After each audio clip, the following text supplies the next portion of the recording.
ಪಾಲಿಯೆಸ್ಟರ್ಗಳ ಕುರಿತಾಗಿ ತಿಳಿದುಕೊಳ್ಳೋಣ ಮಕ್ಕಳೇ. ಪಾಲಿ ಅಂದರೆ ಏನು ಹೇಳಿ? ಪಾಲಿ ಅಂದರೆ ಅನೇಕ, ಅಂದರೆ ಎಸ್ಟರ್ಗಳ ಅನೇಕ ಗುಂಪುಗಳಿಂದ, ಅಂದರೆ ಎಸ್ಟರ್ ಎಂಬ ಅನೇಕ ಮೋನೋಮರ್ಗಳಿಂದ ಆದಂತಹ ವಸ್ತುವಿಗೆ ನಾವೇನಂತ ಕರಿತೀವಿ? ಪಾಲಿಮರ್ ಎಳೆಗಳು ಅಂತ ಹೇಳಿ ಕರಿತೀವಿ. ಇಂತಹ ಪಾಲಿಮರ್ ಎಳೆಗಳಿಂದ ಆಗಿರುವಂಥದ್ದೇ ಪಾಲಿಸ್ಟರ್. ಹಾಗಾದರೆ ಎಸ್ಟರ್ಗಳು ಅಂತ ಅಂದರೆ ಏನು ಮಕ್ಕಳೇ? ಎಸ್ಟರ್ಗಳು ಅಂತ ಅಂದರೆ ಹಣ್ಣುಗಳ ವಾಸನೆಗೆ ಕಾರಣವಾಗಿರುವಂತಹ ಒಂದು ರಾಸಾಯನಿಕ ವಸ್ತುವಿಗೆ ನಾವೇನಂತ ಕರಿತೀವಿ? ಎಸ್ಟರ್ಗಳು ಅಂತ ಹೇಳಿ ಕರಿತೀವಿ. ನೀವು ಎಸ್ಟರ್ಗಳು ಅಂತ ಅಂದರೆ ಹಣ್ಣುಗಳ ವಾಸನೆಯನ್ನು ಗುರುತಿಸಲು ಸಾಧ್ಯವಾಗುವಂತಹ ಒಂದು ರಾಸಾಯನಿಕ ಅಂತ ತಿಳ್ಕೊಂಡ್ರಲ್ಲ ಮಕ್ಕಳೇ. ಅದರಲ್ಲಿ ಈ ಎಸ್ಟರ್ಗಳು ನೀವು ಸಹ ಹಣ್ಣುಗಳನ್ನು ಗುರುತಿಸ್ತೀರ. ಓಕೆ, ಆ ಗುರುತಿಸೋದಕ್ಕೆ ಸಹಾಯಕ ಆಗೋ ರಾಸಾಯನಿಕ ಅವುಗಳನ್ನೇ ನಾವೇನಂತ ಕರಿತೀವಿ? ಎಸ್ಟರ್ಗಳು ಅಂತ ಹೇಳಿ ಕರಿತೀವಿ. ಈ ಪಾಲಿಯೆಸ್ಟರ್ ಎಳೆಗಳಲ್ಲಿ ಪ್ರಮುಖವಾಗಿ ದೊರಕುವಂತಹ ಒಂದು ಬಟ್ಟೆ ಯಾವುದ್ರ ಬಟ್ಟೆಗಳು ಅಂದರೆ ಟೆರಿಲಿನ್. ಈ ಟೆರಿಲಿನ್ ಅನ್ನುವಂಥದ್ದು ಸಹ ಒಂದು ಥರ್ಮೋಪ್ಲಾಸ್ಟಿಕ್ ಪಾಲಿಮರ್ ಆಗಿದೆ. ಈ ಟೆರಿಲಿನ್ ಅನ್ನುವಂಥದ್ದು ಸಹ ದೀರ್ಘಕಾಲ ಬಾಳಿಕೆ ಬರುವಂತಹ ಒಂದು ಪಾಲಿಮರ್ ಆಗಿದೆ. ಒಂದು ಪಾಲಿಯೆಸ್ಟರ್ನ ಒಂದು ವಿಧ ಆಗಿದೆ. ಹಾಗಾದರೆ ಈ ಪಾಲಿಯೆಸ್ಟರ್ನ ಯಾವ ರೀತಿಯಾಗಿ ತಯಾರಿಸೋದು ಮಕ್ಕಳೇ ಅನ್ನೋದನ್ನು ಈ ಮುಂದಿನ ಹಂತಗಳಲ್ಲಿ ತಿಳಿದುಕೊಳ್ತಾ ಹೋಗೋಣ. ಹಾಗಾದರೆ ಈ ಪಾಲಿಯೆಸ್ಟರ್ಗಳನ್ನು ತಯಾರಿಸುವಂತಹ ಬಗೆ ಹೇಗಪ್ಪ ಅಂದರೆ ಪೆಟ್ರೋ ರಾಸಾಯನಿಕಗಳಿಂದ ಪಡೆದಂತಹ ರಾಸಾಯನಿಕಗಳು. ಈ ಪೆಟ್ರೋ ರಾಸಾಯನಿಕಗಳಂದರೆ ಏನು ಮಕ್ಕಳೇ? ಅಂದರೆ ಪೆಟ್ರೋಲಿಯಂ ಉತ್ಪನ್ನದಿಂದ ಪಡೆದಂತಹ ರಾಸಾಯನಿಕಗಳು. ಅವುಗಳನ್ನು ನಾವು ಪೆಟ್ರೋ ರಾಸಾಯನಿಕಗಳು ಅಂತ ಹೇಳಿ ಕರಿತೀವಿ. ಇವುಗಳಿಂದ ಪಡೆದ ರಾಸಾಯನಿಕಗಳನ್ನು ಬಳಸಿ ಎಳೆಗಳನ್ನು ಅಭಿವೃದ್ಧಿಪಡಿಸಲಾಗುತ್ತೆ. ಇವುಗಳನ್ನು ದ್ರವಿಸಿದ ಪಾಲಿಯೆಸ್ಟರ್ ದ್ರಾವಣವನ್ನು ಬಲಯುತವಾದಂತಹ ಸ್ಪಿನ್ನರೇಟ್ನ ಸೂಕ್ಷ್ಮ ರಂಧ್ರಗಳ ಮೂಲಕ ಏನು ಮಾಡ್ತಾರೆ ಮಕ್ಕಳೇ? ಹಾಯಿಸ್ತಾರೆ. ಈ ರೀತಿ ಹಾಯಿಸಿದಾಗ ಏನಾಗುತ್ತೆ? ಪಾಲಿಯೆಸ್ಟರ್ನ ಎಳೆಗಳು ಉಂಟಾಗುತ್ತೆ. ಈ ಸ್ಪಿನ್ನರೇಟ್ ಅಂತ ಅಂದರೆ ಏನು ಮಕ್ಕಳೇ? ಸ್ಪಿನ್ನರೇಟ್ ಅಂದರೆ ಸುರುಳಿಯಾಗಿ ಸುತ್ತಿರುವಂತಹ ಒಂದು ಲೋಹದ ವಸ್ತು. ಇವುಗಳ ಮೂಲಕ ಈ ಸ್ಪಿನ್ನರೇಟ್ನ ಸೂಕ್ಷ್ಮ ರಂಧ್ರಗಳ ಮೂಲಕ ಏನು ಮಾಡ್ತಾರೆ? ಇದನ್ನು ದ್ರವಿಸಿದ ಪಾಲಿಯೆಸ್ಟರ್ ದ್ರಾವಣವನ್ನು ಹಾಯಿಸ್ತಾರೆ. ನಂತರದಲ್ಲಿ ಈ ಪಾಲಿಯೆಸ್ಟರ್ನ ಎಳೆಗಳು ಉಂಟಾಗುತ್ತೆ. ಪಾಲಿಯೆಸ್ಟರ್ನ ತಯಾರಿಕೆಗಳ ಕುರಿತಾಗಿ ತಿಳ್ಕೊಂಡ್ರಿ ಮಕ್ಕಳೇ. ಈಗ ಪಾಲಿಯೆಸ್ಟರ್ನ ಲಕ್ಷಣಗಳ ಕುರಿತಾಗಿ ತಿಳಿದುಕೊಳ್ಳೋಣ.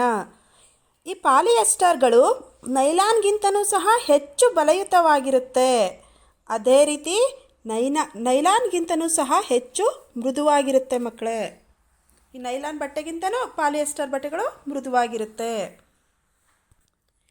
ಈ ಪಾಲಿಯೆಸ್ಟರ್ ಎಳೆಗಳಿಂದ ತಯಾರಿಸಿರುವಂತಹ ಬಟ್ಟೆಗಳು ಸುಲಭವಾಗಿ ಸುಕ್ಕುಗಟ್ಟೋದಿಲ್ಲ ಮಕ್ಕಳೇ. ಯಾವಾಗಲೂ ಗರಿಗರಿಯಾಗೇ ಇರುತ್ತೆ. ನೀವು ಬಟ್ಟೆ ಅಂಗಡಿಗಳಿಗೆಲ್ಲ ಹೋದಾಗ ಮಕ್ಕಳೇ, ಈ ಪಾಲಿಯೆಸ್ಟರ್ನ ಬಟ್ಟೆಗಳನ್ನು ಅಂಗಡಿಯವನು ಏನು ಮಾಡ್ತಾನೆ? ಅವನ್ನೆಲ್ಲ ಏನಂತಾರೆ, ಮುದುಡಿ ಎಲ್ಲ ತೋರಿಸ್ತಾರೆ. ಅವಾಗದು ಸುಕ್ಕಟ್ಟೋದಿಲ್ಲ. ಅವ್ರು ಹೇಳ್ತಾರೆ ಇವು ಪಾಲಿಯೆಸ್ಟರ್ ಬಟ್ಟೆಗಳು ಯಾವುದೇ ಕಾರಣಕ್ಕೂ ಸುಕ್ಕಟ್ಟೋದಿಲ್ಲ ಅಂತ ಹೇಳಿ ತೋರಿಸಿ ಅದನ್ನು ಮಾರಾಟ ಮಾಡ್ತಾ ಇರ್ತಾರೆ.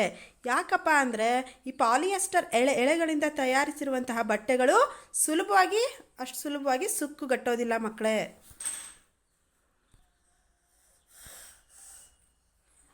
ಆದ್ದರಿಂದ ಈ ಪಾಲಿಯೆಸ್ಟರ್ ಬಟ್ಟೆಗಳಿಗೆ ಯಾವುದೇ ರೀತಿಯ ಐರನ್ನ ಅವಶ್ಯಕತೆ ಇರೋದಿಲ್ಲ. ಯಾವಾಗಲೂ ಇವು ಗರಿಗರಿಯಾಗಿಯೇ ಇರುತ್ತವೆ.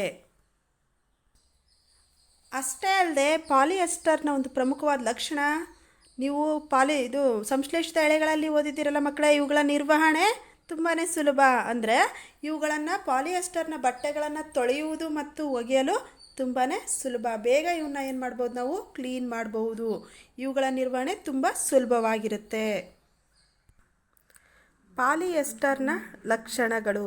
ಈಗ ಮಕ್ಕಳೇ ಪಾಲಿಯೆಸ್ಟರ್ನ ಲಕ್ಷಣಗಳ ಕುರಿತಾಗಿ ತಿಳಿದುಕೊಳ್ಳೋಣ. ಈ ಹತ್ತಿಯೊಂದಿಗೆ ಪಾಲಿಸ್ಟರ್ನ ಮಿಶ್ರಣ ಮಾಡಿದರೆ ಹತ್ತಿನ ಇಂಗ್ಲೀಷಲ್ಲಿ ಏನಂತ ಕರೀತಾರೆ ಮಕ್ಕಳೇ? ಹತ್ತಿಗೆ ಏನಂತ ಕರಿತೀವಿ? ಕಾಟನ್ ಅಂತ ಹೇಳಿ ಕರಿತೀವಿ. ಈ ಪಾಲಿಯೆಸ್ಟರ್ ಕಾಟನ್ ಜೊತೆಗೆ ಮಿಶ್ರಣ ಮಾಡಿದಾಗ ಏನಾಗುತ್ತೆ? ಪಾಲಿಕಾಟನ್ನು ತಯಾರು ಮಾಡಲಾಗುತ್ತೆ ಮಕ್ಕಳೇ. ಪಾಲಿಯೆಸ್ಟರ್ ಕಾಟನ್ ಜೊತೆಗೆ ಸೇರಿ ಪಾಲಿಕಾಟ್ ತಯಾರಿಸುತ್ತಾರೆ. ಅದೇ ರೀತಿ ಪಾಲಿಯೆಸ್ಟರ್ನೊಂದಿಗೆ ಉಣ್ಣೆನ ಇಂಗ್ಲೀಷಲ್ಲಿ ಏನಂತ ಕರೀತಾರೆ, ಊಲ್. ಈ ಉಣ್ಣೆಯನ್ನು ಮಿಶ್ರಣ ಮಾಡಿದರೆ ಪಾಲಿ ಊಲ್ ಉಂಟಾಗುತ್ತೆ ಮಕ್ಕಳೇ. ಪಾಲಿಯೆಸ್ಟರ್ನೊಂದಿಗೆ ಊಲನ್ನು ಮಿಶ್ರಣ ಮಾಡಿ ಪಾಲಿ ಊಲನ್ನು ತಯಾರಿಸುತ್ತಾರೆ. ಅದೇ ರೀತಿ ಈ ಎಸ್ಟರ್ ಎಂಬ ರಾಸಾಯನಿಕದ ಪುನರಾವರ್ತಿತ ಘಟಕಗಳಿಂದ ಪಾಲಿಸ್ಟರ್ ಮಾಡಲ್ಪಟ್ಟಿದೆ. ಈ ರೀತಿ ಪಾಲಿಸ್ಟರ್, ಪಾಲಿಕಾಟ್, ಪಾಲಿವೂಲ್, ಪಾಲಿಸ್ಟರ್ಗಳೆಂದು ಕೆಲವಾರು ಲಕ್ಷಣಗಳನ್ನು ಇದು ಒಳಗೊಂಡಿರುತ್ತದೆ.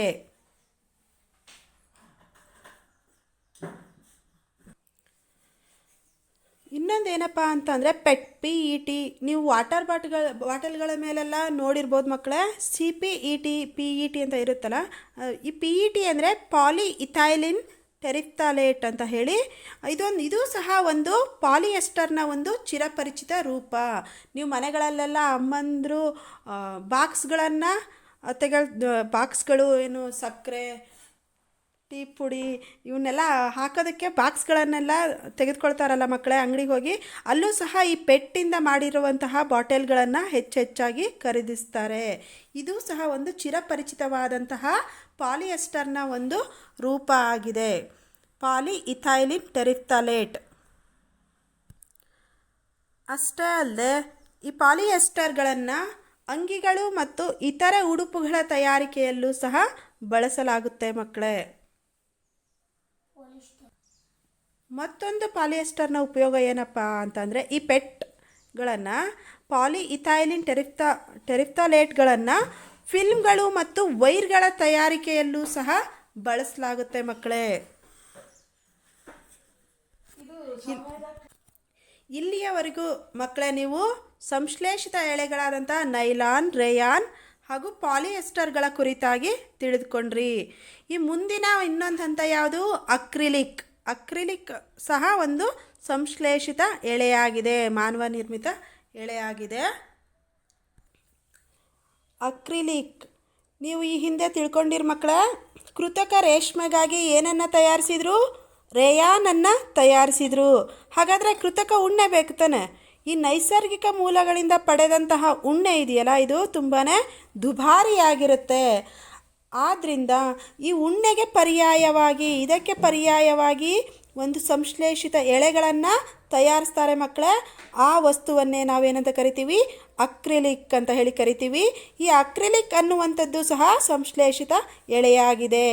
ಹೇಗೆ ರೇಷ್ಮೆಯ ಒಂದು ಪರ್ಯಾಯವಾಗಿ ರೇಯಾನನ್ನು ತಯಾರು ಮಾಡಿದ್ರಲ್ಲ, ಅದೇ ರೀತಿ ಉಣ್ಣೆಯ ಪರ್ಯಾಯವಾಗಿ ಈ ಅಕ್ರಿಲಿಕ್ಕನ್ನು ತಯಾರಿಸಲಾಗುತ್ತೆ ಮಕ್ಕಳೇ.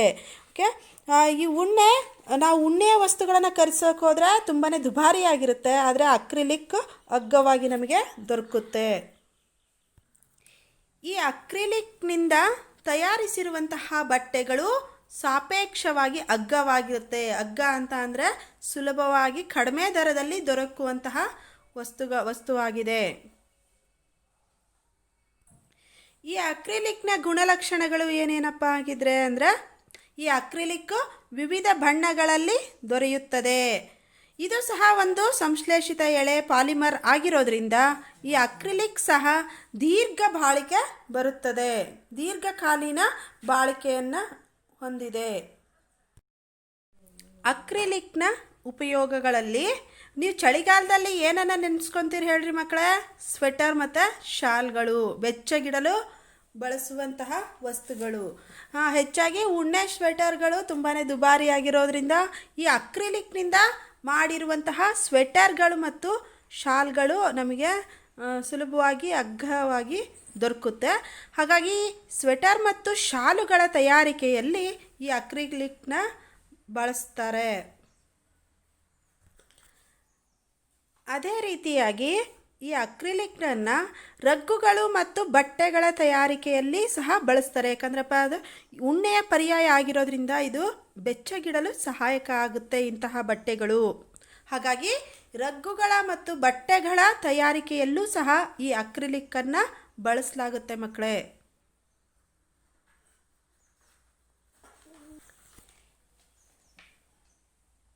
ಇಲ್ಲಿಯವರೆಗೂ ನಾವು ಮಕ್ಕಳೇ ಸಂಶ್ಲೇಷಿತ ಎಳೆಗಳಾದಂತಹ ನೈಲಾನ್, ರೇಯಾನ್ ಹಾಗೂ ಪಾಲಿಯೆಸ್ಟರ್ ಮತ್ತು ಅಕ್ರಿಲಿಕ್ಗಳ ತಯಾರಿಕೆ, ಅವುಗಳ ಉಪಯೋಗಗಳು ಮತ್ತು ಗುಣಲಕ್ಷಣಗಳ ಕುರಿತಾಗಿ ತಿಳಿದುಕೊಂಡೆವು. ಅಷ್ಟೇ ಅಲ್ಲದೆ ನೈಸರ್ಗಿಕ ಎಳೆಗಳಾದಂತಹ ಹತ್ತಿ, ಸೆಣಬುಗಳ ಕುರಿತಾಗಿಯೂ ಸಹ ತಿಳಿದುಕೊಂಡೆವು. ಇನ್ನು ಮುಂದುವರೆದು ಮಕ್ಕಳೇ, ನಿಮ್ಮ ಪಠ್ಯ ಪುಸ್ತಕದಲ್ಲಿರುವಂತಹ ಚಟುವಟಿಕೆ 3.1 ಗಮನಿಸಿ ಒಂದು ಸಾರಿ ಅದ್ರ ಪ್ರೊಸೀಜರನ್ನು ತಿಳ್ಕೊಂಬಿಡೋಣ. ಒಂದು ಹಿಡಿಕೆ ಇರುವಂತಹ ಕಬ್ಬಿಣದ ಆಧಾರ ಸ್ತಂಭವನ್ನು ತೆಗೆದುಕೊಳ್ಳಿ. ಅದಕ್ಕೆ ಸುಮಾರು 60 ಸೆಂಟಿಮೀಟರ್ ಉದ್ದವಿರುವಂತಹ ಹತ್ತಿ ದಾರವನ್ನು ತೆಗೆದುಕೊಳ್ಳಿ. ಈಗ ಚಿತ್ರ 3.5ರಲ್ಲಿ ತೋರಿಸಿದಾರಲ್ಲ, ಆ ರೀತಿ ತೋರಿಸಿರುವಂತಹ ದಾರವನ್ನು ಮುಕ್ತವಾಗಿ ತೂಗಾಡುವಂತೆ ಹಿಡಿಕೆಗೆ ಕಟ್ಟಿ, ದಾರದ ಇನ್ನೊಂದು ಬದಿಯಲ್ಲಿ ತೂಕವನ್ನು ಇಡಲು ಅನುಕೂಲವಾಗುವಂತಹ ಒಂದು ಬಟ್ಟಲನ್ನು ತೂಗು ಹಾಕಿ. ಆ ಚಿತ್ರವನ್ನು ಗಮನಿಸಿ ಮಕ್ಕಳೇ. ಕ್ಲ್ಯಾಂಪ್ನಿಂದ ದಾರವನ್ನು ತೂಗು ಬಿಟ್ಟಿರುವಂತಹ ಕಬ್ಬಿಣದ ಆಧಾರ ಸ್ತಂಭ.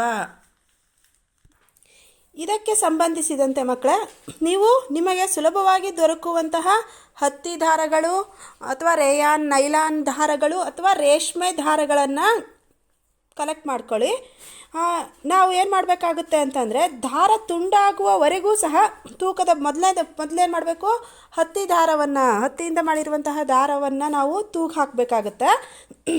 ಆ ತೂಗು ಹಾಕಿದಾಗ ಈ ಕಡೆಗೆ ತೂಕದ ಬಟ್ಟಲು ಇರುತ್ತಲ್ಲ, ಓಕೆ, ಅಲ್ಲಿಗೆ ದಾರ ತುಂಡಾಗುವವರೆಗೂ ಸಹ ತೂಕದ ಬಟ್ಟಲುಗಳನ್ನು ಒಂದೊಂದಾಗಿ ಇಡುತ್ತಾ ಬನ್ನಿ. ಅದರಲ್ಲಿ ನೀವು ಒಂದಿಷ್ಟು ಸಮ ಅಳತೆಯ ಕಲ್ಲುಗಳನ್ನು ತೆಗೆದುಕೊಂಡು ಒಂದೊಂದೇ ಕಲ್ಲುಗಳನ್ನು ಇಡುತ್ತಾ ಬನ್ನಿ.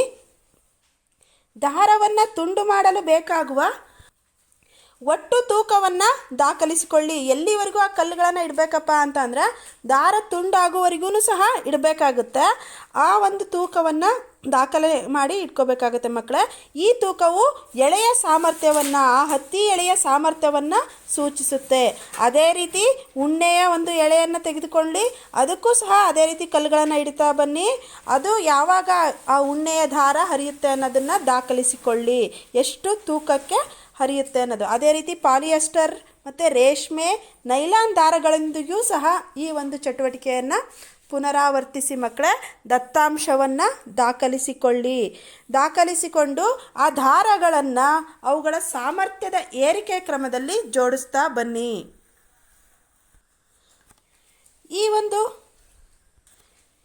ಈ ಒಂದು ಚಟುವಟಿಕೆಯನ್ನು ದಾಖಲಿಸಿಕೊಳ್ಳಲು ನಾವೊಂದು ಚಟುವಟಿಕಾ ಹಾಳೆಯನ್ನು ಬರ್ಕೋಬೇಕಾಗುತ್ತೆ ಮಕ್ಕಳೇ. ಈ ರೀತಿಯಾಗಿ ಕಾಲಮ್ ಹಾಕ್ಕೊಂಡು ಒಂದು ಚಟುವಟಿಕೆಯನ್ನು ಬರ್ಕೊಳ್ಳಿ. ಇದು ಆಲ್ರೆಡಿ ನಿಮ್ಮ ಪಠ್ಯಪುಸ್ತಕದಲ್ಲಿದೆ. ಕ್ರಮ ಸಂಖ್ಯೆ: ದಾರ, ಎಳೆಯ ಪ್ರಕಾರ, ದಾರವನ್ನು ತುಂಡರಿಸಲು ಬೇಕಾಗಿರುವಂತಹ ಒಟ್ಟು ತೂಕ. ಇಲ್ಲಿ ನೀವು ನಮೂದಿಸಿಕೊಳ್ಳಿ: ಹತ್ತಿ, ಉಣ್ಣೆ, ರೇಷ್ಮೆ, ನೈಲಾನ್. ಈ ರೀತಿಯಾಗಿ ನಿಮಗೆ ಯಾವ ದಾರಗಳು ಸಿಕ್ಕಿರುತ್ತಲ್ಲ, ಆ ದಾರದ ಹೆಸರುಗಳನ್ನು ಬರೆದುಕೊಳ್ಳಿ ಮಕ್ಕಳೇ. ಹಾಗಾದರೆ ಈ ಚಟುವಟಿಕೆಯನ್ನು ಗಮನಿಸೋಣ ಮತ್ತು ನಂತರದಲ್ಲಿ ಇವುಗಳನ್ನು ದಾಖಲಿಸೋಣ. ಈ ರೀತಿಯಾಗಿ ನೀವು ತೆಗೆದುಕೊಂಡಿರುವಂತಹ ಆತ್ಮೀಯ ವಿದ್ಯಾರ್ಥಿಗಳೇ, ಈ ಒಂದು ಚಟುವಟಿಕೆಯನ್ನು ಮಾಡೋದಕ್ಕೋಸ್ಕರ ಮೊದಲು ಒಂದು ಆಧಾರ ಸ್ತಂಭವನ್ನು ಗುರುತಿಸಿಕೊಳ್ಳಿ. ಆ ಆಧಾರ ಸ್ತಂಭಕ್ಕೆ ನಾವು ತೆಗೆದುಕೊಂಡಂತಹ ಎಳೆಗಳನ್ನು ಈ ರೀತಿಯಾಗಿ ಜೋಡಿಸ್ಕೊಳ್ತಾ ಬನ್ನಿ ಮಕ್ಕಳೇ. ಇಲ್ಲಿ ತೂಗು ಹಾಕಲು ಇದನ್ನು ತೆಗೆದುಕೊಳ್ಳಿ. ಇಲ್ಲಿ 4 ಎಳೆಗಳನ್ನು ತೆಗೆದುಕೊಂಡಿದ್ವಿ. ಮೊದಲನೇದಾಗಿ ಹತ್ತಿ ಎಳೆ, ಎರಡನೇದು ಉಣ್ಣೆ ಎಳೆ, ಮೂರನೇದು ರೇಷ್ಮೆ ಎಳೆ ಹಾಗೂ 4ನೇದು ನೈಲಾನ್ನ ಎಳೆಯಾಗಿದೆ ಮಕ್ಕಳೇ. ಗಮನಿಸಿ ನೋಡಿ. ಅದೇ ರೀತಿ ಒಂದೇ ಗಾತ್ರದ ಅನೇಕ ಕಲ್ಲುಗಳನ್ನು ತೆಗೆದುಕೊಳ್ಳಿ. ಈ ರೀತಿ ಮಾಡಿರುವಂತಹ ಒಂದು ಆಧಾರ ಸ್ತಂಭಕ್ಕೆ ಮೊದಲು ನೀವು ಹತ್ತಿ ಎಳೆಯನ್ನು ಕಟ್ಟಬೇಕಾಗುತ್ತೆ ಮಕ್ಕಳೇ. ಹತ್ತಿ ಎಳೆಯನ್ನು ಕಟ್ಟಿ ಈ ತೂಗು ಹಾಕುವ ಬಟ್ಟಲಿನೊಳಗೆ ಒಂದೊಂದಾಗಿ ಒಂದೇ ಗಾತ್ರದ ಕಲ್ಲುಗಳನ್ನು ಇಡ್ತಾ ಬನ್ನಿ.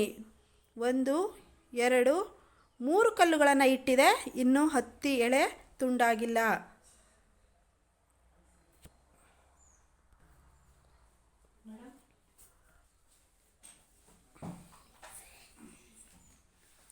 ಈ ಹತ್ತಿ ದಾರ 4 ಕಲ್ಲುಗಳಿಗೆ ತುಂಡಾಯಿತು. ಈಗ ಎರಡನೇ ಹಂತದಲ್ಲಿ ನಾವು ಉಣ್ಣೆ ದಾರವನ್ನು ಕಟ್ಟಿದ್ದೀವಿ ಮಕ್ಕಳೇ, ಗಮನಿಸಿ. ಇದು ಉಣ್ಣೆ ದಾರ. ಈ ಉಣ್ಣೆ ದಾರದ ತೂಗು ಬಟ್ಟಲಿಗೆ ಕಲ್ಲುಗಳನ್ನು ಇಡ್ತಾ ಬರೋಣ. ಸಮಾನ ಗಾತ್ರದ ಕಲ್ಲುಗಳು 3 ಹಾಕಿದ್ದೀವಿ, 4 ಹಾಕಿದ್ದೀವಿ. ಈ ಉಣ್ಣೆ ಎಳೆಯ ಸಾಮರ್ಥ್ಯವನ್ನು ಗಮನಿಸಿ. ಒಟ್ಟು 7 ಕಲ್ಲುಗಳಿಗೆ ಉಣ್ಣೆಯ ದಾರ 7 ಕಲ್ಲುಗಳಿಗೆ ತುಂಡಾಯಿತು. ನಂತರದಲ್ಲಿ ರೇಷ್ಮೆ ದಾರವನ್ನು ಕಟ್ಟಿದ್ದೀವಿ ಮಕ್ಕಳೇ. ಅದಕ್ಕೆ ತೂಕದ ಬಟ್ಟಲಿನಲ್ಲಿ ಸಮಾನ ಗಾತ್ರದ ಕಲ್ಲುಗಳನ್ನು ಹಾಕಿದಾಗ ರೇಷ್ಮೆ ದಾರ 4 ಕಲ್ಲುಗಳಿಗೆ ತುಂಡಾಯಿತು ಮಕ್ಕಳೇ. ಇನ್ನು ಕೊನೆಯದಾಗಿ ನೈಲಾನ್ ದಾರವನ್ನು ನಾವು ಆಧಾರ ಸ್ತಂಭಕ್ಕೆ ಕಟ್ಟಿದ್ದೀವಿ, ಗಮನಿಸಿ. ಈಗ ಸಮಾನ ಗಾತ್ರದ ಕಲ್ಲುಗಳನ್ನು ಒಂದೊಂದಾಗಿ ಹಾಕ್ತಾ ಬರ್ತಾ ಇದ್ದೀವಿ. 1 2 3 4 5 6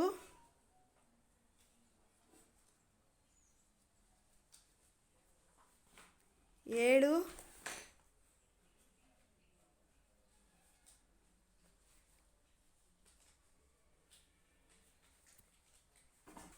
ಉಣ್ಣೆಯ ದಾರ 7 ಕಲ್ಲಿಗೆ ಕಟ್ಟಾಯಿತು. ಕೊನೆಯದಾಗಿ ನೈಲಾನ್ ದಾರ ಆಧಾರ ಸ್ತಂಭಕ್ಕೆ ನೈಲಾನ್ ಎಳೆಯನ್ನು ಕಟ್ಟಲಾಗಿದೆ.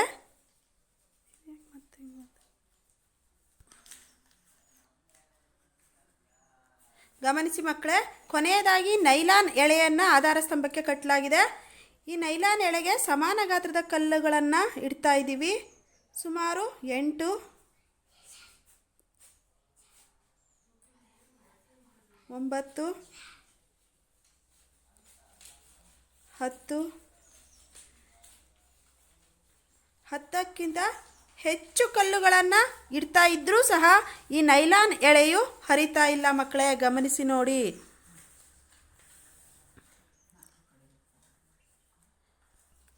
ಇನ್ನು 10ಕ್ಕಿಂತಲೂ ಸಹ ಹೆಚ್ಚು ಅಂದರೆ ಅಧಿಕ ಕಲ್ಲುಗಳನ್ನು ಹಾಕ್ತಾ ಇದ್ದರೂ ಸಹ ಈ ನೈಲಾನ್ ಎಳೆಯು ಹರಿತಾ ಇಲ್ಲ.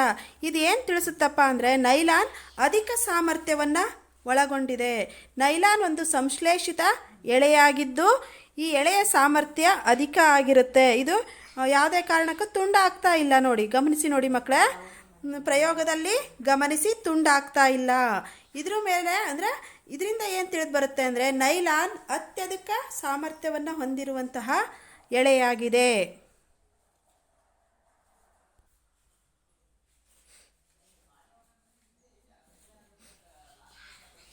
ನೋಡಿ, ಹತ್ತಿ 4 ಕಲ್ಲು, ಉಣ್ಣೆ 7 ಕಲ್ಲು, ರೇಷ್ಮೆ 4 ಕಲ್ಲು ಹಾಗೂ ನೈಲಾನ್ 15ಕ್ಕಿಂತ ಹೆಚ್ಚು ಕಲ್ಲುಗಳನ್ನು ಇಟ್ಟರೂ ಸಹ ನೋಡಿ 15 ಕಲ್ಲುಗಳಿಗೆ ತುಂಡಾಯಿತು. ಅಂದರೆ ಅತಿ ಹೆಚ್ಚು. ಈ ಚಟುವಟಿಕೆಯಿಂದ ನಮಗೆ ತಿಳಿದಿರೋದೇನು ಮಕ್ಕಳೇ? ಹತ್ತಿ 4 ಕಲ್ಲುಗಳು ಅಂದರೆ ಉಣ್ಣೆ 7 ಕಲ್ಲು, ರೇಷ್ಮೆ 5 ಕಲ್ಲು, ನೈಲಾನ್ 15 ಕಲ್ಲು, 15ಕ್ಕಿಂತ ಹೆಚ್ಚು. ಹಾಗಾದರೆ ಇವುಗಳನ್ನು ಏರಿಕೆ ಕ್ರಮದಲ್ಲಿ ಬರೆದಾಗ, ಏರಿಕೆ ಅಂತ ಅಂದ್ರೇನು? ಕಡಿಮೆ ಸಾಮರ್ಥ್ಯದಿಂದ ಹೆಚ್ಚು ಸಾಮರ್ಥ್ಯದ ಕಡೆಗೆ ನಾವು ಬರಿಬೇಕಾಗತ್ತೆ. ಎಳೆಯ ಸಾಮರ್ಥ್ಯವನ್ನು ಇರುವಂತಹ ವಸ್ತುಗಳನ್ನು ಬರಿಬೇಕಾಗುತ್ತೆ. ಇಲ್ಲಿ ಅತಿ ಕಡಿಮೆ ಸಾಮರ್ಥ್ಯ ಮೊದಲು ಯಾವುದು? ಹತ್ತಿ, ನಂತರ ರೇಷ್ಮೆ, ನಂತರ ಉಣ್ಣೆ, ಕೊನೆಯದಾಗಿ ಅತ್ಯಧಿಕ ಸಾಮರ್ಥ್ಯವನ್ನು ಉಳ್ಳವಂಥದ್ದು ಯಾವುದು? ನೈಲಾನ್. ಇದೊಂದು ಸಂಶ್ಲೇಷಿತ ವಸ್ತು. ಇದು ಅಧಿಕ ಸಾಮರ್ಥ್ಯವನ್ನು ಹೊಂದಿರುವಂತಹ ಎಳೆಯಾಗಿದೆ. ಈ ರೀತಿಯಾಗಿ ಈ ಚಟುವಟಿಕೆಯ ಸಹಾಯದಿಂದ ನಾವು ಕೋಷ್ಟಕವನ್ನು ಭರ್ತಿ ಮಾಡಬಹುದು ಮಕ್ಕಳೇ.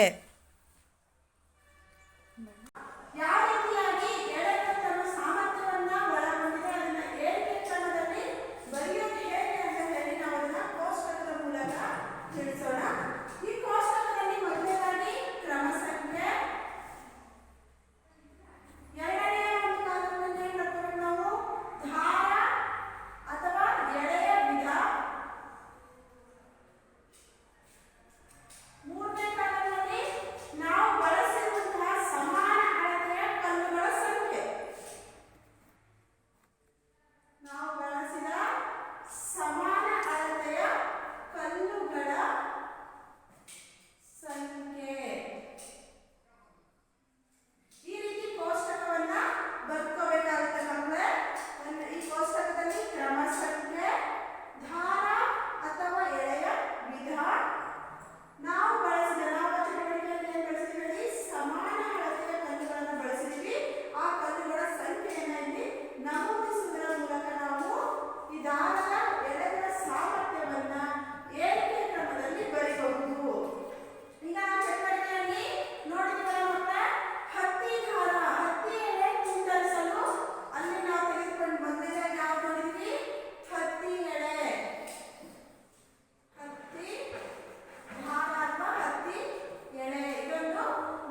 ಎಳೆಗಳಾಗಿವೆ. ಇನ್ನ ನಾಲ್ಕನೆಯ ಒಂದು ಎಳೆ,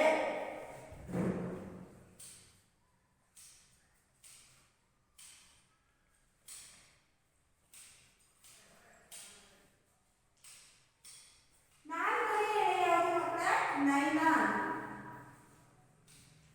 ನಾವು ಚಟುವಟಿಕೆಯಲ್ಲಿ ಬಳಸಿರುವಂತಹ ದಾರ ಅಥವಾ ಎಳೆ ಯಾವುದು? ನೈಲಾನ್ನ ಎಳೆ. ಈ ನೈಲಾನ್ನ ಎಳೆ ಕತ್ತರಿಸಲು ನೀವು ಗಮನಿಸಿರ್ಬೋದು ಮಕ್ಕಳ. ಚಟುವಟಿಕೆಯಲ್ಲಿ ಎಷ್ಟು ಕಲ್ಲುಗಳನ್ನು ಹಾಕಿದ್ರು ಕತ್ತರಿಸಲಿಲ್ಲ. 15 ಹಾಕಿದ ಮೇಲೆ ಏನಾಯ್ತದು? ಕತ್ತರಿಸ್ತು. 15 ಸಮಾನ ಅಳತೆಯ ಸಮಾನ ಗಾತ್ರದ ಕಲ್ಲುಗಳನ್ನ ಹಾಕಿದ ಮೇಲೆ ಏನಾಯ್ತು? ಅದು ಕತ್ತರಿಸ್ತು. ಈ ರೀತಿಯಾಗಿ ನಾವು ಎಳೆಗಳ ಸಾಮರ್ಥ್ಯವನ್ನ, ಆಧಾರದ ಸಾಮರ್ಥ್ಯಗಳನ್ನು ನಾವು ತಿಳಿದುಕೊಂಡೆವು. ಯಾವ ರೀತಿಯಾಗಿ ಯಾವ ದಾರ ಎಷ್ಟು ಸಾಮರ್ಥ್ಯವನ್ನು ಹೊಂದಿದೆ ಅನ್ನೋದನ್ನ ನಾವು ಸಮಾನ ಅಳತೆಯ ಕಲ್ಲುಗಳನ್ನು ಉಪಯೋಗಿಸಿ ಚಟುವಟಿಕೆಯ ಮೂಲಕ ತಿಳಿದುಕೊಂಡೆವು. ಹಾಗಾದ್ರೆ ಮಕ್ಕಳೇ ನಾವೀಗ ಸುಲಭವಾಗಿ ಬರೀಬಹುದಲ್ಲ ಏರಿಕೆ ಕ್ರಮದಲ್ಲಿ? ಏರಿಕೆ ಕ್ರಮ ಅಂತ ಹೇಳಿ ಚಿಕ್ಕದ್ರಿಂದ ದೊಡ್ಡದ್ವರೆಗೂ ಬರೀಬೇಕು. ಫಸ್ಟ್ ಯಾವುದು?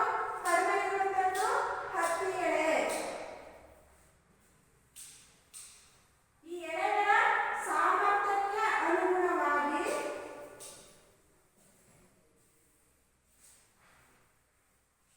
ನಾವು ಏರಿಕೆ ಕ್ರಮದಲ್ಲಿ ಇವುಗಳನ್ನ ಬರೀಬೇಕಾಗುತ್ತೆ ಮಕ್ಕಳೇ.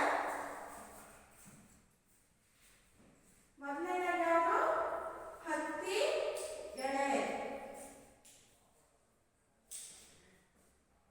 ಇದಕ್ಕಿಂತ ಹೆಚ್ಚಿನ ಸಾಮರ್ಥ್ಯವನ್ನ ಹೊಂದಿರುವಂತದ್ದು ಯಾವುದು? 5 ಕಲ್ಲುಗಳಿಂದ ತುಂಡರಿಸಿದಂಥದ್ದು ಯಾವುದು? ರೇಷ್ಮೆ ಎಳೆ. ರೇಷ್ಮೆ ಎಳೆ. ಇದರ ನಂತರದಲ್ಲಿ ಇರುವಂತದ್ದು ಯಾವುದು? 7 ಕಲ್ಲುಗಳಿಂದ ತುಂಡರಿಸಿದಂತಹ ಎಳೆ ಯಾವುದು? ಉಣ್ಣೆ ಎಳೆ.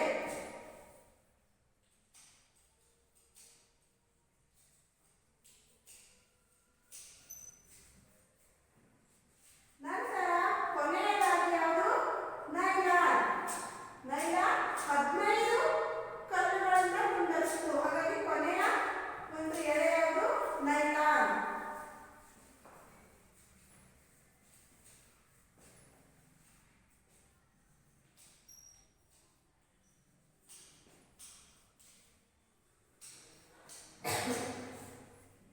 ಈ ರೀತಿಯಾಗಿ ಎಳೆಗಳ ಸಾಮರ್ಥ್ಯಕ್ಕೆ ಅನುಗುಣವಾಗಿ ನಾವು ಅವುಗಳನ್ನ ಏರಿಕೆ ಕ್ರಮದಲ್ಲಿ ಬರೀಬಹುದು ಮಕ್ಕಳ. 10 ಎಳೆ ಅದಕ್ಕಿಂತ ಹೆಚ್ಚು ಸಾಮರ್ಥ್ಯ ರೇಷ್ಮೆ ಎಳೆ, ಅದಕ್ಕಿಂತ ಹೆಚ್ಚು ಸಾಮರ್ಥ್ಯ ಉಣ್ಣೆ ಎಳೆ, ಅದಕ್ಕಿಂತ ಅತಿ ಹೆಚ್ಚು ಸಾಮರ್ಥ್ಯವನ್ನ ಹೊಂದಿರುವಂತಹ ಎಳೆ ನೈಲಾನ್ ಎಳೆ. ನಿಮಗೆಲ್ಲ ಗೊತ್ತಿರ್ಬೇಕು ಮಕ್ಕಳೇ.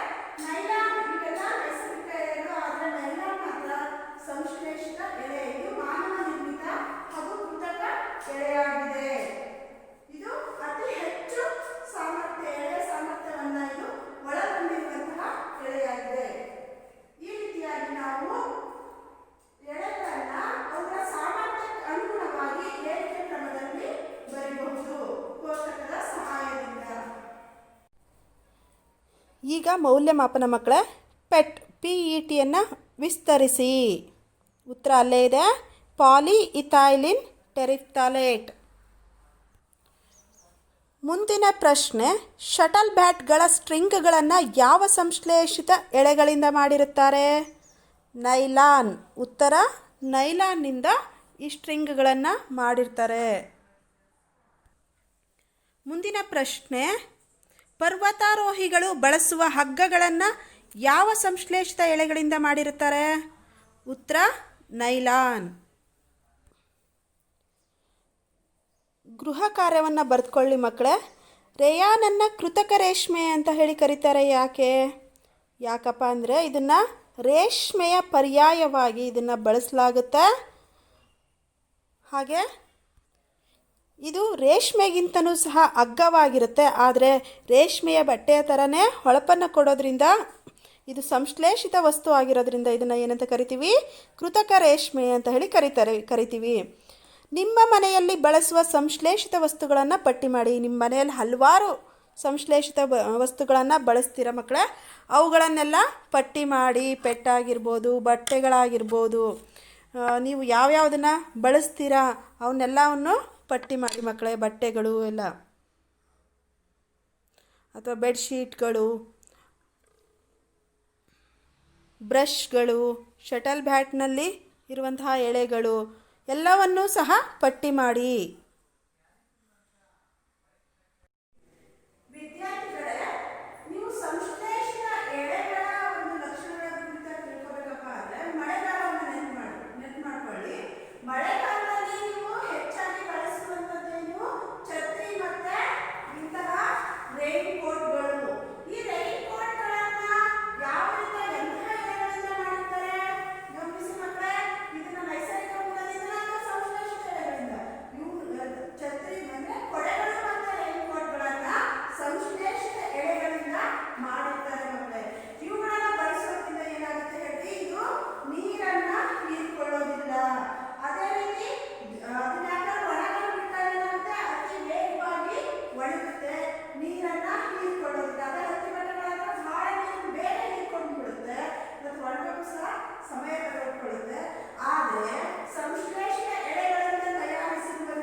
ಸಂಶ್ಲೇಷಿತ ಎಳೆಗಳ ಗುಣಲಕ್ಷಣಗಳನ್ನು ತಿಳ್ಕೊಳ್ಳೋಣ ಮಕ್ಕಳೇ. ಈಗ ಇವು ದುಬಾರಿಯಲ್ಲ, ಅಂದರೆ ಅಗ್ಗವಾಗಿ ಸುಲಭವಾಗಿ ದೊರಕುವಂತಹ ವಸ್ತುಗಳಾಗಿವೆ. ಇವು ವಿವಿಧ ಬಣ್ಣಗಳಲ್ಲಿ ದೊರಕುತ್ತೆ. ನಮಗೆ ಬೇಕಾಗಿರುವಂತಹ ಬಣ್ಣಗಳಲ್ಲಿ ಸಂಶ್ಲೇಷಿತ ಎಳೆಗಳಿಂದ ಮಾಡಿರುವಂತಹ ವಸ್ತುಗಳು ದೊರಕುತ್ತೆ. ಪ್ರಮುಖವಾಗಿ ಇವುಗಳಿಂದ ತಯಾರಿಸಿದ ಬಟ್ಟೆಗಳು ಬಹು ಬೇಗನೆ ಒಣಗುತ್ತೆ. ಅದೇ ರೀತಿ ಸಂಶ್ಲೇಷಿತ ಎಳೆಗಳು ದೀರ್ಘಕಾಲೀನ ಬಾಳಿಕೆ ಬರುತ್ತೆ ಮಕ್ಕಳೇ. ಹಾಗೆ ಇವು ಕೈಗೆಟುಕುವ ಬೆಲೆಯಲ್ಲಿ ನಮಗೆ ದೊರಕುತ್ತೆ. ತುಂಬ ದುಬಾರಿ ಏನಲ್ಲ, ಅಗ್ಗದ ಬೆಲೆಯಲ್ಲಿ ಸಂಶ್ಲೇಷಿತ ಎಳೆಗಳಿಂದ ಮಾಡಿರುವಂತಹ ವಸ್ತುಗಳು ನಮಗೆ ದೊರಕುತ್ತವೆ. ಈ ಎಲ್ಲ ಅಂಶಗಳು ಸಂಶ್ಲೇಷಿತ ಎಳೆಗಳ ಒಂದು ಲಕ್ಷಣಗಳಾಗಿವೆ. ಆದ್ದರಿಂದ ನೈಸರ್ಗಿಕ ಎಳೆಗಳಿಗಿಂತಲೂ ಸಹ ಸಂಶ್ಲೇಷಿತ ಎಳೆಗಳು ಜನಸಾಮಾನ್ಯರಿಗೂ ಸಹ ಕೈಗೆಟಕುವ ದರದಲ್ಲಿ, ಕೈಗೆಟಕುವ ರೀತಿಯಲ್ಲಿ ದೊರಕುತ್ತವೆ. ಈ ಸಂಶ್ಲೇಷಿತ ಎಳೆಗಳ ಕೆಲವಾರು ಇತಿಮಿತಿಗಳನ್ನು ಸಹ ನಾವು ಗಮನಿಸಬಹುದು ಮಕ್ಕಳೇ. ಅಂದರೆ ಇದರ ಒಂದು ನಿರುಪಯೋಗ ಏನಪ್ಪ ಅಂದರೆ, ಇವು ಬೆಂಕಿ ಆಕಾರ ತಗುಲುತ್ತಪ್ಪ ಅಂದರೆ ತಗುಲಿದಾಗ ಬೇಗ ದ್ರವಿಸಿಬಿಡುತ್ತೆ. ದ್ರವಿಸುತ್ತೆ ಅಂದರೆ ದ್ರವ ಸ್ಥಿತಿಗೆ ಬರುತ್ತೆ. ಹಾಗಾಗಿ ಇಂತಹ ಸಂಶ್ಲೇಷಿತ ವಸ್ತುಗಳನ್ನು ನಾವು ಬೆಂಕಿ ಸಮೀಪದಲ್ಲಿ ಬಳಸಬಾರ್ದು. ಈ ಸಂಶ್ಲೇಷಿತ ವಸ್ತುಗಳಿಂದ ತಯಾರಿಸಿರುವಂತಹ ಉಡುಪುಗಳಿದೆಯಲ್ಲ, ಬೆಂಕಿಗೆ ತಗಲೋದ್ರಿಂದ ಬೇಗ ದ್ರವ ರೂಪಕ್ಕೆ ಬಂದು ದ್ರವಿಸಿ ನಮ್ಮ ದೇಹವನ್ನು ಸಹ ಸುಡಬಹುದು. ಹಾಗಾಗಿ ಇದರಿಂದ ಮಾಡಿರುವಂತಹ ಬಟ್ಟೆಗಳನ್ನು ನಾವು ಅಡುಗೆ ಮನೆಯಲ್ಲಿ ಅಡುಗೆ ಮಾಡುವಾಗ ಆಗಲಿ ಅಥವಾ ಯಾವುದೇ ಬೆಂಕಿ ಸಮೀಪ ಕೆಲ ಕಾರ್ಯವನ್ನು ನಿರ್ವಹಿಸುವಾಗ ಇವುಗಳನ್ನು ಹಾಕೋಬಾರ್ದು. ಆದ್ದರಿಂದ ಈ ಸಂಶ್ಲೇಷಿತ ವಸ್ತುಗಳಿಂದ ಎಳೆಗಳಿಂದ ತಯಾರಿಸಿದಂತಹ ಬಟ್ಟೆಗಳನ್ನು ಪ್ರಯೋಗಾಲಯಗಳಲ್ಲಿ ಮತ್ತು ಅಡುಗೆ ಮನೆಗಳಲ್ಲಿ ಬಳಸಬಾರ್ದು. ಇಲ್ಲಾಂದರೆ ಇವು ತೀವ್ರತರವಾದ ಸುಟ್ಟ ಗಾಯಗಳನ್ನು ಉಂಟು ಮಾಡುತ್ತೆ. ಇದಕ್ಕೆ ಪರ್ಯಾಯವಾಗಿ ಅಡುಗೆ ಮನೆಯಲ್ಲಿ ಮತ್ತು ಪ್ರಯೋಗಾಲಯಗಳಲ್ಲಿ ನಾವು ಹತ್ತಿ ಬಟ್ಟೆಗಳನ್ನು ಬಳಸಬೇಕಾಗುತ್ತೆ ಮಕ್ಕಳೇ.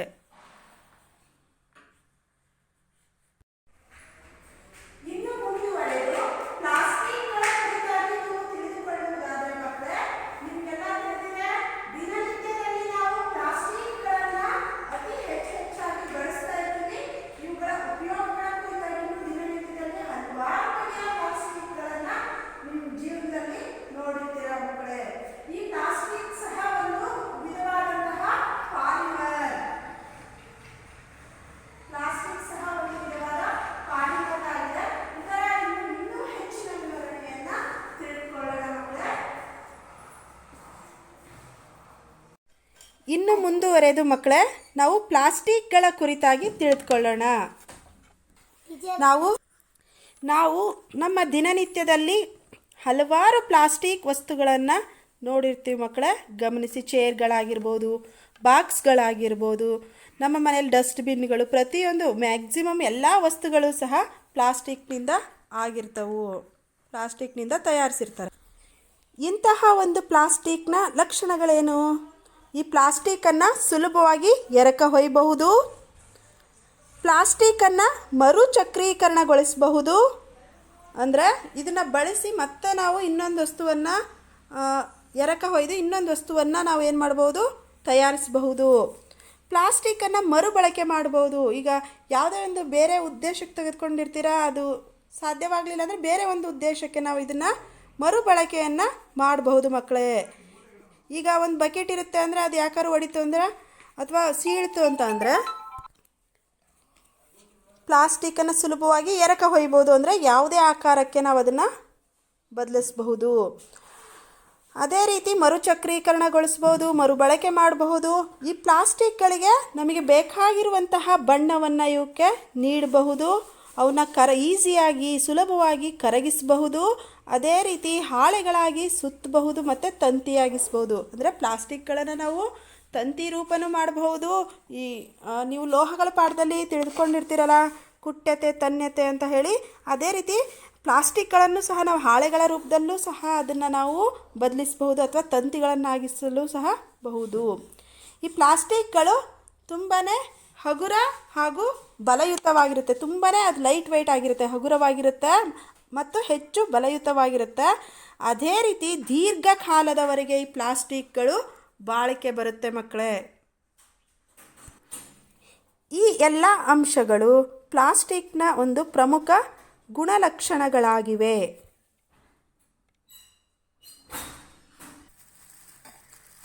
ಇನ್ನು ಮುಂದುವರೆದು ಪ್ಲಾಸ್ಟಿಕ್ನ ವಿಧಗಳ ಕುರಿತಾಗಿ ತಿಳಿದುಕೊಳ್ಳೋಣ. ಪ್ಲಾಸ್ಟಿಕ್ಕಲ್ಲಿ ಪ್ರಮುಖವಾಗಿ ಥರ್ಮೋಪ್ಲಾಸ್ಟಿಕ್ ಹಾಗೂ ಥರ್ಮೋಸೆಟ್ಟಿಂಗ್ ಪ್ಲಾಸ್ಟಿಕ್ಗಳೆಂದು ಎರಡು ವಿಧಗಳನ್ನು ಗಮನಿಸಬಹುದು ಮಕ್ಕಳೇ. ಹಾಗಾದರೆ ಈ ಥರ್ಮೋಪ್ಲಾಸ್ಟಿಕ್ ಅಂದ್ರೇನು, ಥರ್ಮೋಸೆಟ್ಟಿಂಗ್ ಪ್ಲಾಸ್ಟಿಕ್ಗಳಂದ್ರೇನು ಅಂತ ಹೇಳಿ ತಿಳ್ಕೊಳ್ಳೋಣ ಮಕ್ಕಳೇ. ಈ ಥರ್ಮೋಪ್ಲಾಸ್ಟಿಕ್ ಅಂತ ಅಂದರೆ ಇವುಗಳನ್ನು ಬಿಸಿ ಮಾಡಿದಾಗ ಸುಲಭವಾಗಿ ವಿರೂಪಗೊಳ್ಳುತ್ತೆ. ಅವು ತಮ್ಮ ರೂಪವನ್ನು ಬದಲಿಸ್ಕೊಳ್ಳುತ್ತೆ. ಉದಾಹರಣೆಗೆ ಪಾಲಿಥೀನ್ ಮತ್ತು PVC ಪೈಪ್ಗಳನ್ನೆಲ್ಲ ಗಮನಿಸಿರ್ತೀರಲ್ಲ ಮಕ್ಕಳೇ. ಇನ್ನು ಥರ್ಮೋಸೆಟ್ಟಿಂಗ್ ಪ್ಲಾಸ್ಟಿಕ್ಗಳು ಅಂದರೆ ಇವನ್ನ ಒಮ್ಮೆ ಎರಕ ಹೊಯ್ದ ಮೇಲೆ ಪುನಃ ಕಾಸಿನೇ ನಾವು ಇದನ್ನು ಮೆದುಗೊಳಿಸಲು ಎರಕ ಹೊಯ್ದ ಮೇಲೆ ಪುನಃ ಕಾಸಿ ಮೆದುಗೊಳಿಸಿದ್ರೂ ಸಹ ಮೆದುಗೊಳಿಸೋಕ್ಕೆ ಸಾಧ್ಯ ಇಲ್ಲ. ಅಂದರೆ ಮೊದಲಿನ ರೂಪವನ್ನು ತರೋಕ್ಕೆ ಸಾಧ್ಯ ಆಗೋದಿಲ್ಲ. ಇಂತಹ ಪ್ಲಾಸ್ಟಿಕ್ಗಳಿಗೆ ನಾವೇನಂತ ಕರಿತೀವಿ ಮಕ್ಕಳೇ? ಥರ್ಮೋಸೆಟ್ಟಿಂಗ್ ಪ್ಲಾಸ್ಟಿಕ್ಗಳು ಅಂತ ಹೇಳಿ ಕರಿತೀವಿ. ಉದಾಹರಣೆಗೆ ಬೆಕಲೈಟ್ಗಳು ಮತ್ತು ಮೆಲಾಮೈನ್ಗಳು ಈ ಥರ್ಮೋಸೆಟ್ಟಿಂಗ್ ಪ್ಲಾಸ್ಟಿಕ್ಗಳಿಗೆ ಉದಾಹರಣೆಯಾಗಿವೆ ಮಕ್ಕಳೇ. ಇಲ್ಲಿ ಥರ್ಮೋಪ್ಲಾಸ್ಟಿಕ್ಗೆ ಉದಾಹರಣೆಗಳ ಚಿತ್ರಗಳನ್ನು ಗಮನಿಸಿ ಮಕ್ಕಳೇ. PVC ಅಂದರೆ ಪಾಲಿವಿನೈಲ್ ಕ್ಲೋರೈಡ್ನಿಂದ ಆಗಿರುವಂತಹ ಪೈಪುಗಳು ಹಾಗೂ ಥರ್ಮೋಪ್ಲಾಸ್ಟಿಕ್ನಿಂದ ತಯಾರಿಸಿರುವಂತಹ ಬಾಟಲ್ಗಳು, ಬಾಕ್ಸ್ಗಳು, ಡಬ್ಬಗಳು, ಕವರ್ಗಳನ್ನೆಲ್ಲ ಗಮನಿಸಿ ಮಕ್ಕಳೇ. ಇವನ್ನ ನಾವು ಥರ್ಮೋಪ್ಲಾಸ್ಟಿಕ್ ಅಂತ ಹೇಳಿ ಕರಿತೀವಿ. ಇವನ್ನ ಸ್ವಲ್ಪ ರೂಪಾಂತರಗೊಳಿಸಬಹುದು. ಇವುಗಳಿಗೆಲ್ಲ ನೀವು ಒಂದು ಸ್ವಲ್ಪ ಬಿಸಿ ತಾಗಿಸಿದ್ರೆ ಸಾಕು. ಈಗ ಬಾಟಲ್ಗಳಿಗೆ ಬಿಸಿ ನೀರನ್ನು ನೀವು ಹಾಕಿದರೆ ಏನಾಗುತ್ತೆ, ಅದು ಮೆದುವಾಗುತ್ತೆ, ತನ್ನ ಆಕಾರವನ್ನು ಬದಲಿಸುತ್ತೆ. ಹಾಗಾಗಿ ಇವನ್ನ ನಾವೇನಂತ ಕರಿತೀವಿ? ಥರ್ಮೋಪ್ಲಾಸ್ಟಿಕ್ಗಳು ಅಂತ ಹೇಳಿ ಕರಿತೀವಿ ಮಕ್ಕಳೇ. ಇಲ್ಲಿ ಥರ್ಮೋಸೆಟ್ಟಿಂಗ್ ಪ್ಲಾಸ್ಟಿಕ್ಗಳಿಗೆ ಉದಾಹರಣೆಯನ್ನು ಗಮನಿಸಿ ವಿದ್ಯಾರ್ಥಿಗಳೇ. ಇಲ್ಲಿ ನೋಡಿ, ಸ್ವಿಚ್ ಇದೆ. ಈ ಸ್ವಿಚ್ಗಳಲ್ಲಿ ಸಹ ಇದು ಥರ್ಮೋಸೆಟ್ಟಿಂಗ್ ಪ್ಲಾಸ್ಟಿಕ್ಗಳನ್ನು ಬಳಸ್ತಾರೆ. ಕಾರಣ ಏನಪ್ಪ ಅಂದರೆ ಇವು ವಿದ್ಯುತ್ ಅವಾಹಕಗಳಾಗಿರೋದ್ರಿಂದ ತನ್ಮೂಲಕ ವಿದ್ಯುತ್ತನ್ನು ಹರಿಯಲು ಬಿಡೋದಿಲ್ಲ. ಹಾಗಾಗಿ ಸ್ವಿಚ್ಗಳಲ್ಲಿ ಏನು ಮಾಡ್ತಾರೆ? ಥರ್ಮೋಸೆಟ್ಟಿಂಗ್ ಪ್ಲಾಸ್ಟಿಕ್ಗಳನ್ನು ಬಳಸ್ತಾರೆ. ಅದೇ ರೀತಿ ಅಡುಗೆ ಮಾಡುವ ಪಾತ್ರೆಗಳ ಹಿಡಿಕೆಗಳು, ಈ ಹಿಡಿಕೆಗಳಿಗೂ ಸಹ ಏನು ಮಾಡ್ತಾರೆ? ಇವನ್ನ ಥರ್ಮೋಸೆಟ್ಟಿಂಗ್ ಪ್ಲಾಸ್ಟಿಕ್ಗಳಿಂದ ಮಾಡಿರ್ತಾರೆ. ಯಾಕಪ್ಪ ಅಂದರೆ ಇವು ಉಷ್ಣ ಅವಾಹಕ, ತನ್ಮೂಲಕ ಉಷ್ಣವನ್ನು ಸಹ ಹರಿಯಲು ಬಿಡೋದಿಲ್ಲ. ಹಾಗಾಗಿ ಏನು ಮಾಡ್ತಾರೆ, ಇವುಗಳ ಹಿಡಿಕೆಗಳನ್ನು ಥರ್ಮೋಸೆಟ್ಟಿಂಗ್ ಪ್ಲಾಸ್ಟಿಕ್ನಿಂದ ಮಾಡಿರ್ತಾರೆ. ಆಹಾರ ಎಷ್ಟೇ ಬಿಸಿ ಮಾಡಿದರೂ ಬಿಸಿಯಾದರೂ ಈ ಹಿಡಿಕೆಗಳು ಮಾತ್ರ ಬಿಸಿಯಾಗಿರುವುದಿಲ್ಲ ಮಕ್ಕಳೇ.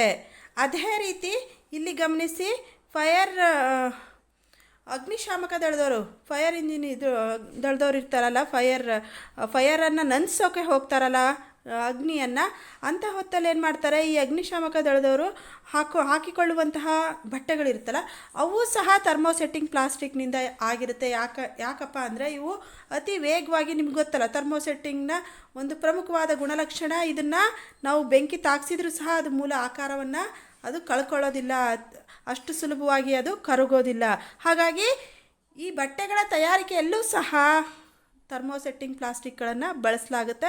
ಅದೇ ರೀತಿ ಪ್ಲೇಟ್ಗಳಲ್ಲಿಯೂ ಸಹ ಥರ್ಮೋಸೆಟ್ಟಿಂಗ್ ಪ್ಲಾಸ್ಟಿಕ್ಗಳನ್ನು ಬಳಸ್ತಾರೆ. ಇನ್ನು ಮುಂದುವರೆದು ಪ್ಲಾಸ್ಟಿಕ್ಗಳ ವಿಶಿಷ್ಟ ಗುಣಗಳ ಕುರಿತಾಗಿ ತಿಳಿದುಕೊಳ್ಳೋಣ ಮಕ್ಕಳೇ. ಪ್ಲಾಸ್ಟಿಕ್ ಇದು ಹೆಚ್ಚು ಕ್ರಿಯಾಪಟುವಲ್ಲ. ಅಂದರೆ ಈಗ ಬೇರೆ ವಸ್ತುಗಳ ರೀತಿ, ಫಾರ್ ಎಕ್ಸಾಂಪಲ್ ನೀವು ಮನೆಗಳಲ್ಲೆಲ್ಲ ಹಣ್ಣು ತರಕಾರಿಗಳನ್ನೆಲ್ಲ ನೋಡಿರ್ತೀರಲ್ಲ, ಅದನ್ನ ಹಂಗೆ ದೀರ್ಘಕಾಲದವರೆಗೆ ಇಟ್ಟಾಗ ಏನಾಗುತ್ತೆ, ಕೊಳೆತು ಹೋಗುತ್ತೆ. ಆದರೆ ಪ್ಲಾಸ್ಟಿಕ್ ಇದೆಯಲ್ಲ, ಇದು ಜೈವಿಕವಾಗಿ ವಿಘಟನೆಯನ್ನು ಹೊಂದೋದಿಲ್ಲ, ಕೊಳೆಯೋದಿಲ್ಲ ಅಷ್ಟು ಸುಲಭವಾಗಿ. ಹಾಗಾಗಿ ಅದು ಕ್ರಿಯಾಪಟುವಲ್ಲ. ಈ ಪ್ಲಾಸ್ಟಿಕ್ ತುಂಬ ಹಗುರ, ಬಲಯುತ ಮತ್ತು ಬಾಳಿಕೆ ಬರುತ್ತದೆ. ತುಂಬ ಹಗುರವಾದಂತಹ ಪ್ಲಾಸ್ಟಿಕ್ಕು ಮತ್ತು ಬಲಯುತವಾಗಿರುತ್ತೆ, ದೀರ್ಘಕಾಲದವರೆಗೆ ಬಾಳಿಕೆ ಬರುತ್ತೆ. ಇವು ದುರ್ಬಲ ವಾಹಕಗಳು. ವಾಹಕಗಳು ಅಂದರೆ ಏನು ಹೇಳಿ ಮಕ್ಕಳೇ?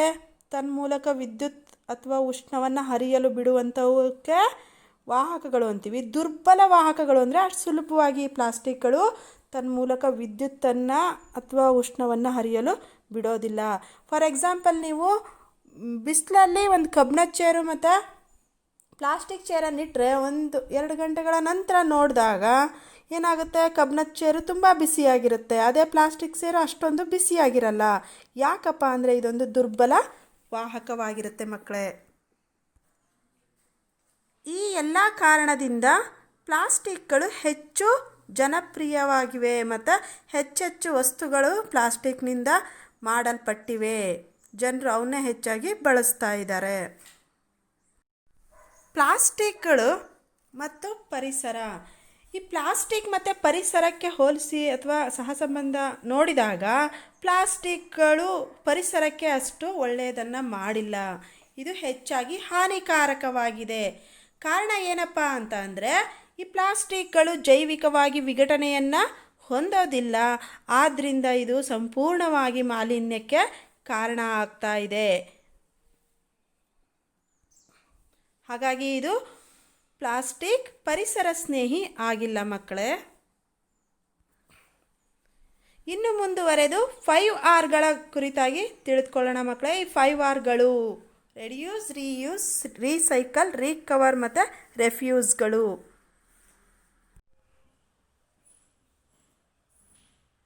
ಈ ಒಂದು ಅಧ್ಯಾಯದ ಕೊನೆಯ ಘಟಕಾಂಶ ಯಾವುದಪ್ಪ ಅಂತಂದರೆ 5R ತತ್ವಗಳು, 5R ತತ್ವಗಳು ಅಂತ ಹೇಳಿ.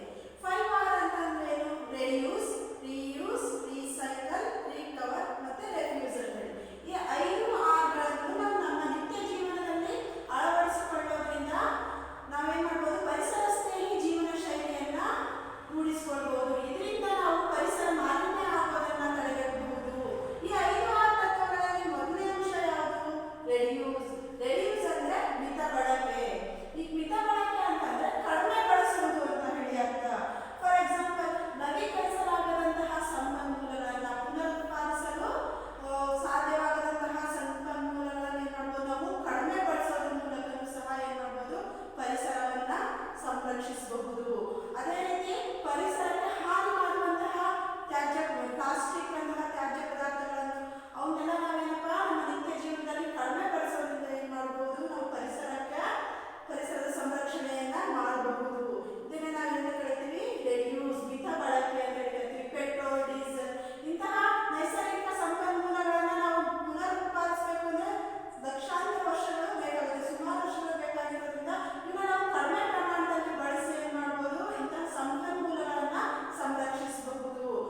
ಬೆಳೆಸ್ಕೊಳ್ಳೋಣ.